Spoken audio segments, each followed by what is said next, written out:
제목을 맞춰보시죠. 뭐죠? 제목을 맞춰보시면 됩니다. 아니요, 비바람 치던 바다 아닙니다.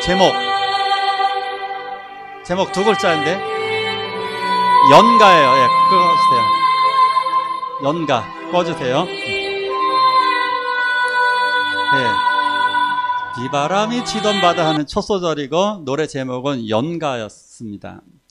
그 노래는 되게 좋지 않아요? 비바람이 치던 바다 잔잔해져 오면 오늘 그대 오시려나 저 바다 건너서. 자, 이 노래에 얽힌 사연이 있죠. 뉴질랜드 마오리족 그 전설이죠. 거기서 보면은 그 호수 안에 섬이 있었대요. 호수 안에 섬, 그러니까 섬과 육지가 있는데 두 추장의 아들과 딸이 사랑을 하게 됐습니다. 첫눈에 반해가지고 서로 첫눈에 반해서 둘이 사랑을 하게 되었습니다. 그런데 두 부족은 원수지간이었습니다. 철천지 원수기 때문에 절대로 결혼할 수가 없습니다. 로미오와 줄리엣이죠. 둘 다 철천지 원수였기 때문에 만나고 싶어도 만나지를 못하는 겁니다. 그런데 여자가 보름달이 뜨는 날 만나기로 했습니다. 보름달이 뜨는 날 만나러 가려고 카약을 타고, 이제 배를 타고, 카약이죠. 그 배를 타고 가려고 딱 준비를 했는데 이걸 또 알고 그 부족에서는 배를 또 다 감춰놨습니다. 배를 감춰놓으니까 배를 타고 가지 못하는 겁니다. 놀랍게도 남자가 아닌 여자가 폭풍이 치던 그 바다를 헤엄쳐가지고 거기까지 건너가서 간신히 둘이 만나게 됩니다. 얼마나 갸륵합니까? 그래서 둘이 목숨 걸고 살아가는 것을 지켜본 두 부족이 우리 이러지 말고 우리 화해하고 결혼시킵시다. 그래서 두 부족이 화해를 하고 결혼하게 되었다는 아름다운 전설입니다. 그래서 비바람이 치던 바다 잔잔해져 오면 오늘 그대 오시려나. 그런데 놀랍게도 그 잔잔해지지 않고 폭풍이 일었는데도 불구하고 폭풍이 치던 바다를 그 여자가 목숨 걸고 헤엄쳐 갔기 때문에 만나게 되었다는, 결국 여자의 희생, 여자의 순수한 사랑이 두 부족을 화해시키고 아름다운 사랑의 스토리로 결말을 맞게 되는 겁니다. 노래가 얼마나 좋았으면 이걸 가지고 복음성가를 만들었죠. 우리 어떻게 부르죠? 복음성가에도 있죠. 멜로디가 좋아요. 그렇죠. 나를 사랑하는 주님, 나를 위해 죽으시고 부활 승천하시어서 나의 주가 되셨네. 그래서 주오시, 왜 이 노래 부르면 입에 착 달라붙죠? 왠지 어린 시절에 모닥불 피워놓고 부르면 딱 좋을 것 같은 이유는 바로 여기에 비밀이 있었습니다. 자, 우리들에게는 두 개의 화목이 필요합니다. 하나는 하나님과의 화목이고 또 하나는 사람과의 화목입니다. 오늘 말씀을 통해 자세히 보도록 하겠습니다. 같이 읽도록 하겠습니다. 시작. 화목제물이니 우리만 위할 뿐만 아니요 온 세상의 죄를 위하심이라. 내게 토단을 쌓고 그 위에 너희의 양과 소로 너희의 번제와 화목제를 드리라. 내가 무릇 내 이름을 기념하게 하는 곳에서 내게 강림하여 복을 주리라. 아멘. 예수 그리스도를 우리들에게 보내주신 이유는 화목 제물로 사용하기 위해서 하나님 아버지께서 우리들에게 보내주셨습니다. 예수님은 화목 제물이 되셔서, 그래서 예수님께서 드린 제사 이름을 화목 제사라고 합니다. 예수님이 오심으로 말미암아 하나님에게는 세 가지가 완성이 되었습니다. 세 가지는 뭐냐면 세 가지 제사 기능이 완성되었다는 겁니다. 예수님의 제사는 세 가지의 의미가 있습니다. 첫 번째가 속죄제사, 두 번째가 화목제사, 세 번째가 만족제사입니다. 속죄제사가 뭐냐? 우리들의 죄를 용서하기 위해서 양을 잡아드리는, 양이나 소를 잡아드리는 제사를 속죄제사라고 합니다. 속죄가 이루어졌습니다. 그래서 우리가 예수를 믿음으로 말미암아 속죄가 이루어진 거예요. 그러니까 예수님의 십자가의 죽으심으로 말미암아 속죄가 이루어졌고, 두 번째, 화목제사를 드리게 됩니다. 화목제사를 드림으로 말미암아 이제는 하나님과 우리 사이에 죄가 사라졌기 때문에 화목하게 되었습니다. 그래서 이제는 하나님과 원수 사이가 아니고요, 하나님과의 화목이 이루어졌습니다. 마지막 예수님의 십자가의 죽으심은 만족제사, 하나님 만족이 됩니다. 이걸 구약 성경에서는 감사제라고 합니다. 감사제는 곡식을 드리는 제사인데, 이 곡식의 향기를 통해서 하나님이 흠양하시고 향기를 맡으시고 내가 만족했어 라고 하는 만족의 제사, 그래서 하나님의 기쁨의 제사가 되는 것입니다. 요 세 가지가 완성된 것입니다. 자, 그런데 이 중심을 한마디로 뭐라 그러느냐? 중심은 바로 이것인 것입니다. 화목제사입니다. 화목제사를 드림으로 말미암아 속죄가 되었고, 하나님과 더불어 우리는 평화가 이루어지게 되었고, 그리고 하나님은 만족하시게 되었습니다. 원래 이 희생제사라고 하는, 이 화목제사라고 하는 그 헬라어 단어가 힐라스테리온이에요. 힐라스테리온. 또 원어로다가 힐라스모스인데, 이 단어의 뜻이 뭐냐면 이게 화목제물이거든요.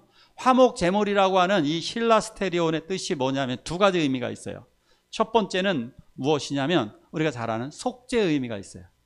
속죄가 이루어져야 화목이 된다는 얘기예요.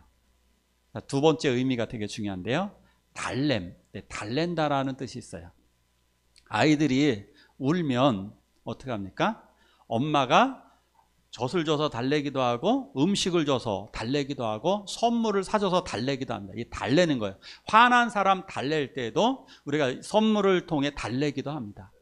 그 달래주는 제사, 이 화목제사의 의미는 달램의 의도가 있습니다. 그래서 하나님은 분노하신 하나님의 그 분을 누그러뜨리는 달램의 의도가 바로 이 화목제사에 있는 것입니다. 양을 드렸습니다. 하나님을 달래기 위해서. 그런데 유효기간은 1년입니다. 1년밖에 되지 않습니다. 그래서 제사장이 1년에 한 번씩, 대제사장이 1년에 한 번씩 속죄 제사를 드리게 됩니다. 그 속죄 제사 유효기간이 1년이어서 욤 키프로라고 해서 7월 1일에, 매년 7월 1일마다 속죄 제사를 드리게 됩니다. 그래서 화목이 이루어지게 되는 건데요, 유효기간은 1년밖에 되지 않습니다. 동물은 기껏해야 유효기간이 1년입니다. 하지만 우리 예수님의 십자가의 죽으심은 단번에, 단 한 번으로 영원한 제사를 완성하셨습니다. 이 내용이 히브리서에 나와요. 히브리서의 내용은 바로 단 한 번의 제사로 영원한 제사가 완성되어졌다. 그래서 다시는 이런 제사를 드릴 필요가 없는 것입니다. 이제는 예수 그리스도를 우리가 믿기만 하면 우리들은 우리 하나님과 더불어 화목하게 되었습니다. 하나님과 우리는 이제 더 이상 원수 사이도 아니고 하나님이 우리를 구원하실 근거가 충분한 겁니다. 우리들은 구원받은 줄로 믿으시기 바랍니다. 100% 믿으셔야 돼요. 내가 잘해서가 아니고, 내가 무엇을 해서가 아니고, 앞으로 무엇을 해야만 하는 것도 아닙니다. 단지 하나님은 지금 만족하셨다니까요. 우리에게 이미 하나님은 달래주셨다니까요. 진노와 화가 달래졌어요. 이미 우리의 죄가 다 사해졌어요.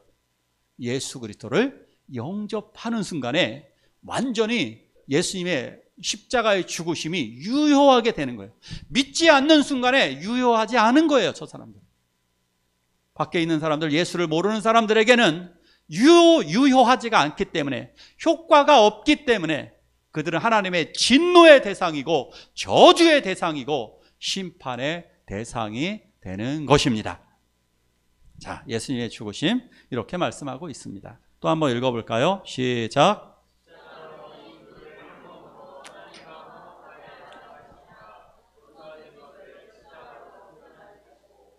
아멘.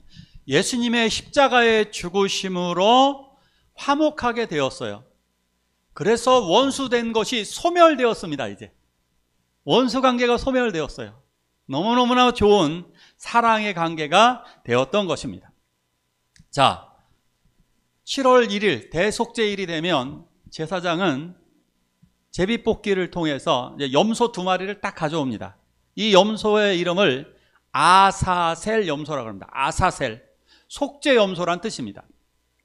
염소 2마리를 가져와서 염소 2마리 제비를 뽑습니다.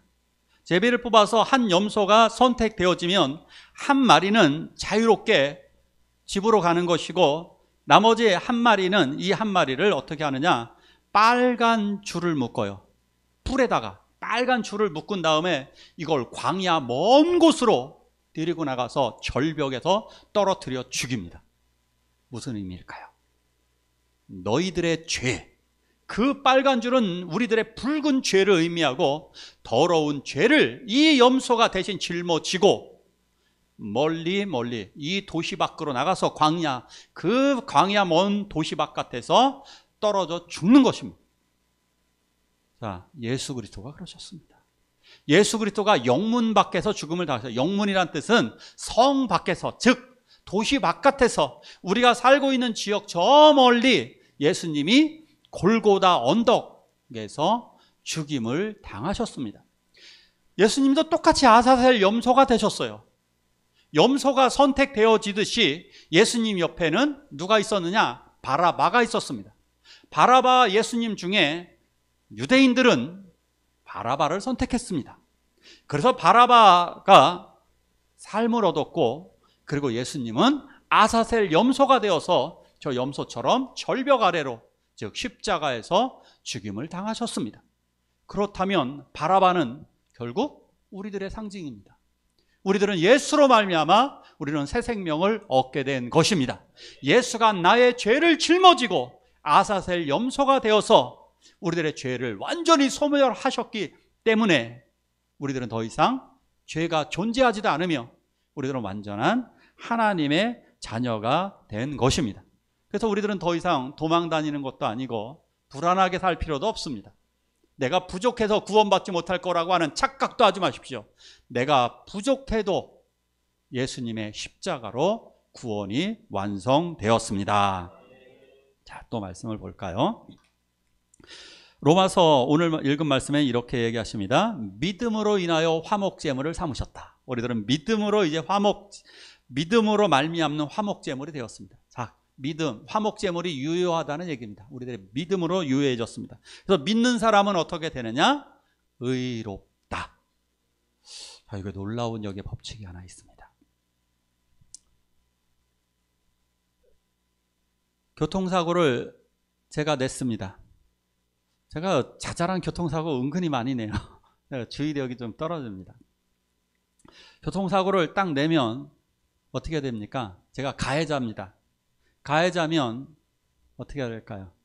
돈을 줘야 돼요? 말아야 됩니까? 돈을 지불합니다. 그죠? 내가 갑작스럽게 돈을 지불하지 못하니까 누가 대신 지불해 주느냐? 보험사가 지불을 해주는 거죠. 근데 사실상 그 돈은 내가 보험을 냈던 돈이니까 나의 돈입니다. 그래서 내 보험 수가가 확 올라가게 되죠. 내가 사고를 냈으니까 내가 돈을 주는 겁니다. 합의금을. 자, 합의금은 가해자가 주는 겁니다. 내가 누군가를 때렸습니다. 때려서 그 사람이 다치게 되면 내가 많은 합의금을 그 사람에게 지불을 해야 합니다. 우리들은 이제 싸워서 누구를 때렸기 때문에 그 사람과 나는 원수지간이 되었습니다. 그런데 놀라운 일이 벌어졌습니다. 모든 사고에 있어서는 가해자가 합의금을 지불해야 되는데 하나님과 우리가 원수지간이 되었는데 놀랍게도 하나님이 합의금을 대신 가지고 오셨습니다. 우리가 가해자예요. 우리가 죄를 저질렀고 우리가 잘못했어요. 우리의 잘못입니다. 나의 잘못으로 집이 불이 났다고요. 나의 잘못으로 남의 집을 불질러 버렸어요. 제가 그랬거든요. 어린 시절에 이웃집에서 놀다가 이웃집 볏짚가리 잔뜩 쌓아놓은 거를 저의 실수로 불을 다 질러버렸습니다.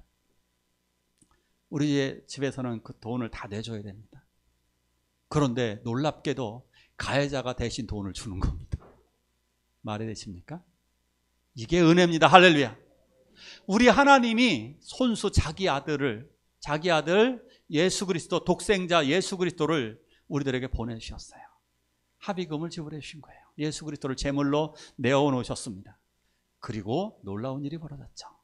우리를 자기의 아들, 딸로 삼아 주신 것입니다. 그래서 우리는 하나님을 아버지라고 부르는 거예요. 아버지. 우리를 양자 삼아 주셨다는 거 너무너무 감사한 겁니다. 자, 그렇다면 우리는 이제 어떻게 살아야 할까요?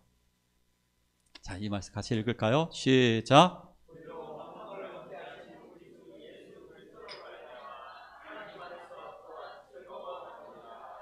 아멘. 우리들은 완전한 화목이 이루어졌습니다.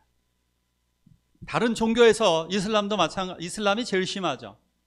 수행을 쌓아야 되니까. 불교도 마찬가지죠. 힌두교도 마찬가지고요. 다른 종교들도 구원을 얻기 위해서는 노력해야 된다. 끊임없이 노력해야 된다고 그러죠. 심지어 우리 유교 조상들에게 잘해야 또 복 받는다고 생각을 하죠. 그런 거 없습니다.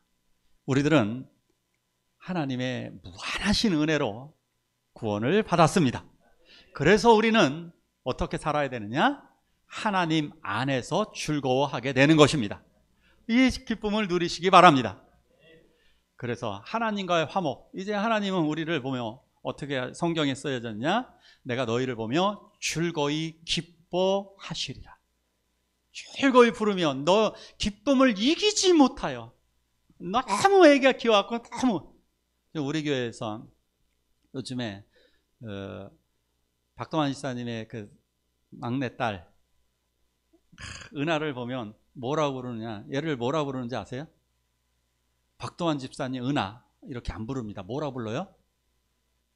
아니, 우리 은하라고 불러요. 우리 은하. 왜 우리 거 아닌데? 우리 거 같잖아요. 우리 은하, 우리 은하 예뻐요. 하나님이 우리 아들, 우리 딸, 우리를 보고 너무너무 예뻐서 사랑하시면서 우리를 그렇게 사랑해 주셨기 때문에 하나님과의 화목이 이루어졌습니다. 그러고 나니까 천사들도 우리와 화해를 하는 겁니다. 천사들도 우리를 돕고 천사들과의 화해가 이루어졌습니다. 온 우주에 살고 있는 우주 만물들도 우리와 화해가 이루어지게 되는 것입니다. 이런 화해가 이루어지는 거예요. 그러다 보니까 어떻게 됩니까? 사랑과의 화해도 이루어지는 거예요. 서로 화해가 이루어지는 것입니다. 바로 그러기 때문에 오늘 우리가 이 말씀이 나오게 되는 것입니다. 같이 한번 읽어볼까요? 할 수 있거든. 시작. 할 수 있거든 너희로서는 모든 사람과 더불어 화목하라. 아멘.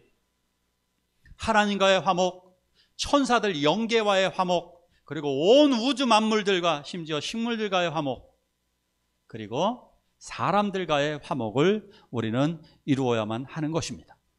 화목이 얼마나 중요하냐면요, 이 정도로 강조할게요. 지난주 헌금 설교했죠?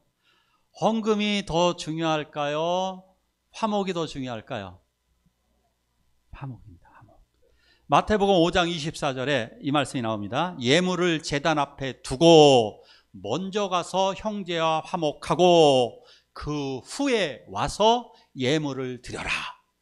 너희 지금 헌금 드리려고 하지, 헌금 드리기 전에 가서 먼저 형제와 화목하고 그 이후에 헌금해. 놀랍습니다. 헌금이 더 중요할 줄 알았는데 아니었습니다. 화목이었습니다. 형제들과의 화목을 너무너무 기뻐하시는 것입니다. 화목하지 않으면 모두가 죽게 되기 때문입니다. 화목하지 않으면 공멸합니다. 그래서 온 세계에서 지금 벌어지는 일들 보십시오. 원래 싸움은 작은 곳에서 시작되는 겁니다. 원래 작은 곳에서 시작됩니다. 그래서 작은 싸움을 용서해 주지 않으면 싸움은 커져가는 것입니다. 내가 먼저 손 내밀어야 됩니다. 내가 먼저 손 내밀고 용서해야 됩니다. 그런데 용서하지 않으면 그 싸움이, 작은 싸움이, 그래서 우리나라의 유명한 속담, 애들 싸움이 어른 싸움이 되는 거예요. 어른 싸움이 집안 싸움이 되는 거예요. 집안 싸움이 민족 싸움이 되는 거예요.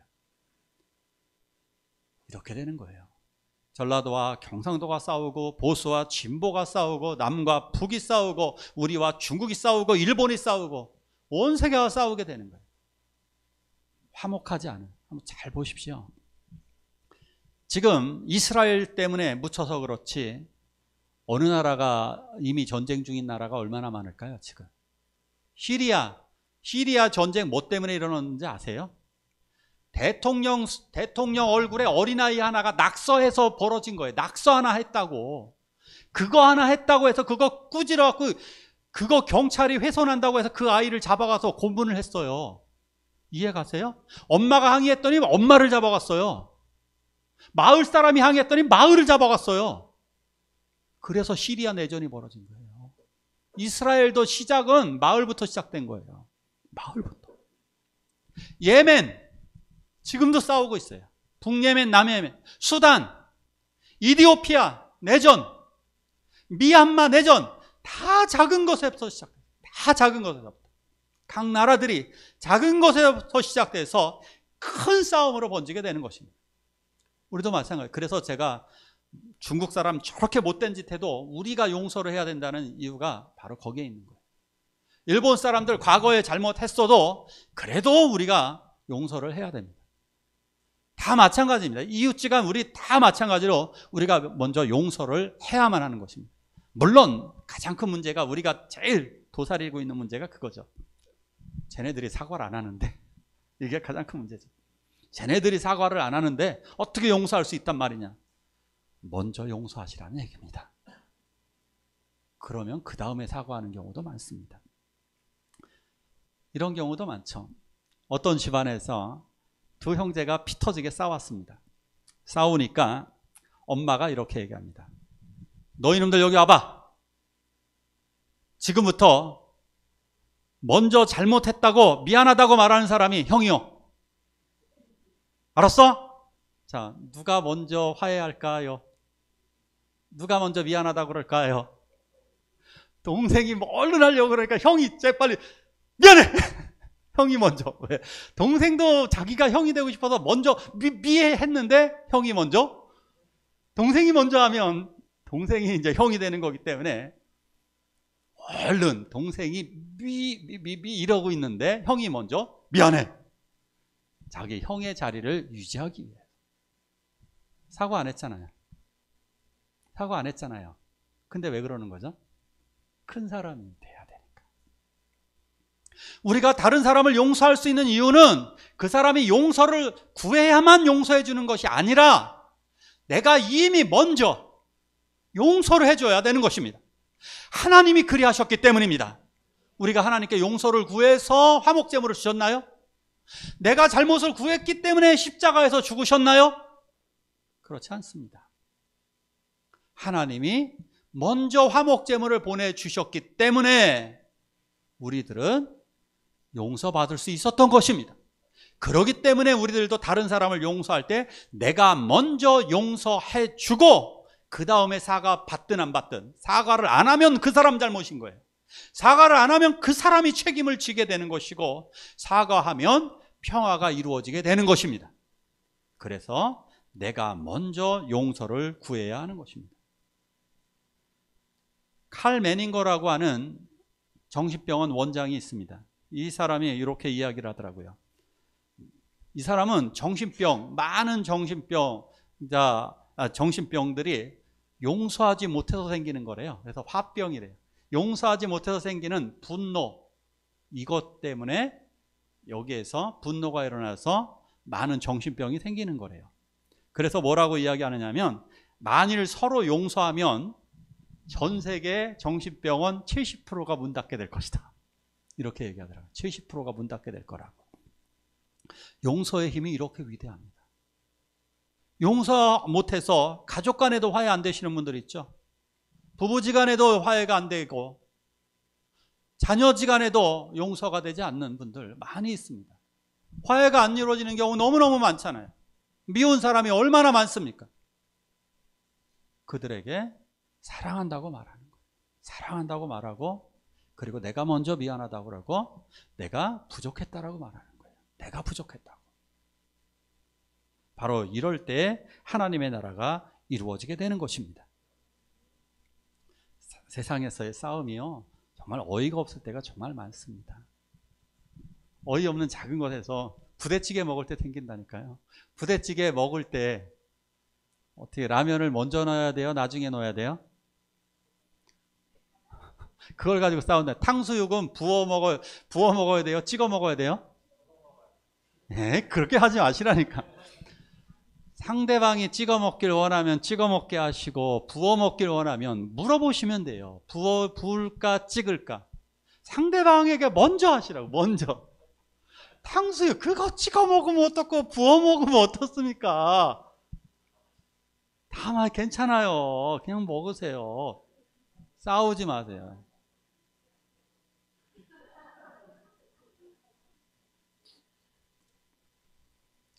세상에서의 싸움 이런 게 너무나 많습니다. 상대방에게 먼저 양보를 하시고 먼저 그 상대방에게 원하는 것을 해주세요. 괜찮습니다. 괜찮습니다. 자, 첫 번째는 서로 용서하면 화목이 이루어진다고, 두 번째는 화목제물을 나누어 먹는 것입니다. 화목제사를 드리고 난 다음에는 번제라고 하는 제사는 제물을 다 태워버려요. 화목제사는 어떻게 하느냐면 그 제사를 드리고 난 그 일부 고기들을 먹습니다. 함께 나누어 먹습니다. 그 고기들을 삶아 먹습니다. 이 고기를 나누어 먹는데 화목제물, 그 화목제물로 드려진 그 제물을 나누어 먹는 거예요. 나누어 먹는데 언제까지 먹어야 되느냐? 그날 다 먹어야 됩니다. 응? 양이 많잖아요. 양 한 마리인데 양에 양이 많아요. 이거 어떻게 하면 될까요? 어떻게 하면 될까요? 이 해결 방법 제시해 줘 보세요. 그날 다 먹어야 돼요. 예, 나눠 먹으면 됩니다. 나눠 먹으라는 게 하나님의 뜻입니다. 누구하고? 싫은 사람하고도 나눠야 돼요. 이웃하고 원수진 사람들하고 다 나눠 먹어야 되는 것입니다. 그럴 때 화해가 이루어지게 되는 겁니다. 함께 나눠 먹고 상관없었던 사람들하고도 나누어 주게 되고, 그래서 그날 다 먹어야 되는 거예요. 우리들은 이제 이 아름다운 이 나눠 먹기 좀 많이 하셨으면 좋겠습니다. 은혜 갚는 데이 11월에 꼭 하셨잖아요. 꼭 11월 달에는 내가 전도할 사람들 꼭 사주세요. 그리고 내가 좀 갈등 관계에 있는 사람들, 좀 껄쩍지근한 사람들 있으시면 식사 같이 하자 그래서 식사 같이 하시면 좋을 것 같습니다. 그리고 보너스 하나 더 해주세요. 1년에 부탁을 드렸습니다. 저하고도 식사해 주세요. 저하고도 1년에 밥 한 번 사주세요. 왜냐? 그 이유가 있습니다. 아무래도 신앙하고 관련되어져 있는 거니까 목사를 1년에 한 번쯤은 만나가지고 대화를 더 많이 하셔야 되잖아요. 1년에 한 번 정도는 저와 식사하시면서 대화를 더 많이 하실 수 있잖아요. 그러니까 저에게 밥을 사주세요. 그래서 시간이 잘 안 맞고 그러면 이것도 꼭 부탁드리는 거, 우리 이종영 목사님과 사모님 같이 모시고 또 같이 식사를 또 하세요. 너무너무 좋잖아요. 그렇게 하시고, 또 어떤 때는 두 분이 또 바빠, 이종영 목사님도 바쁘시대 그러면 전도사님 또 부부 오시라 그래서 같이 또 식사하시고, 이렇게 하셔서 아름다운, 이거는 하나님과의 화목, 그런 성직자와 목회자와 이렇게 식사를 같이 하게 되면 마치 예수님과 먹는 그런 느낌도 또 들어요. 저도 예전에 목사님하고 식사를 하면 참 기분이 좋더라고요. 그래서 그렇게 아름다운 식사를 그리스도의 이름으로 나누시기를 축원합니다. 자, 올해 저희 교회 표이죠. 로마서의 핵심 주제가 믿음으로 말미암는 구원입니다. 믿음으로 말미암는 구원을 계속해서 로마서는 강조하고 있습니다. 12장 이후부터는 무엇이 강조되어지고 있느냐? 너희가 화목의 제사장으로 부름을 받았다. 그래서 너희가 그 삶을 드려라. 그것이 바로 너희가 드려야 할 영적 예배, 살아있는 산 제사라고 말씀하고 있습니다. 자, 그렇다면 내가 바로 화목의 대제사장으로 부름을 받았습니다. 예수님이 화목 제물이시자 화목의 대제사장이듯이 내가 예수님에게 부여받은, 예수님의 화목 제사를 부여받은 제사장의 권한, 대제사장의 권한을 내가 위임받았고, 내가 예수님처럼 화목 제물로서의 삶을 이 세상에서 살기를 예수 그리스도께서 원하고 계시는 것입니다. 그렇다면 우리는 세 가지 차원에서 현실적인 화목이 이루어져야 될 것입니다. 따라하십시오. 마음, 말, 행동. 마음의 화목, 말의 화목, 행동의 화목이 이루어지기를 축원합니다. 마음의 화목, 이거부터 하십시오. 내가 욕했던 인간들, 내가 미워했던 인간들 마음에서 놓으십시오. 용서하십시오. 마음으로 먼저 용서하십시오. 마음에서 껄끄러웠던 사람들, 여기서부터, 마음에서부터 갈등 관계를 내려놓기 바랍니다. 마음에서 왜 자꾸 나쁜 사람을 생각하고 있냐고요. 사랑하는 사람을 머릿속에 생각하고 있어야 아름답잖아요. 근데 왜 여기에 껄끄러운 것들, 여기에 왜 나쁜 걸 묵상하냐고요. 왜 근심을 묵상하고 짜증을 묵상하고 왜 그 사람 저랬을까, 그걸 묵상하고 있냐고요. 이 마음에 하나님을 묵상하고 행복을 묵상하기를 축원합니다. 여기서 마음의 화목을 먼저 이루십시오. 두 번째, 말의 화목을 이루시기를 축원합니다. 말의 화목을 이루는 방법, 말을 예쁘게 하라. 말만 예쁘게 해도 사람들과 화목이 이루어지게 됩니다. 말을 아주 예쁘게, 부드럽게, 온유하게, 겸손하게 사용하시기를 축원합니다. 꼭 기억하십시오. 말만 예뻐도 싸움이 사라집니다. 말만 예뻐도. 항의를 할 때도 말만 예쁘게 하면 더 잘 들어줍니다. 식당에서 밥 먹을 때 꼭 어느 맛집에 가면 꼭 음식이 빨리 나와요, 늦게 나와요?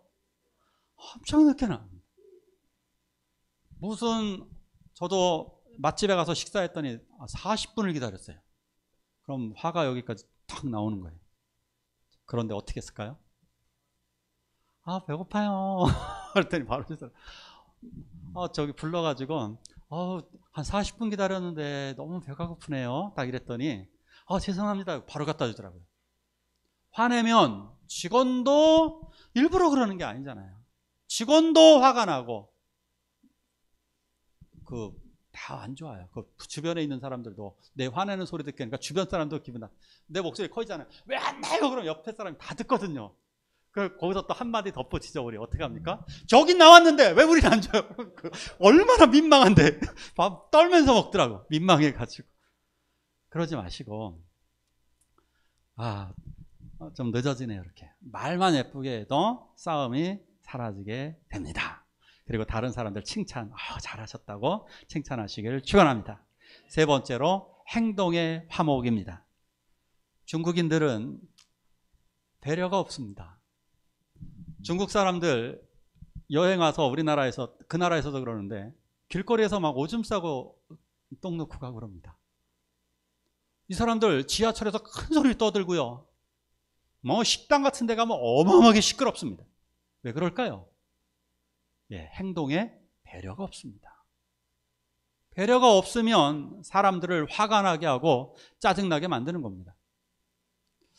그렇기 때문에 우리가 우리의 삶 속에서 행동으로 남을 늘 배려하고 나누어 주시기를 축원합니다.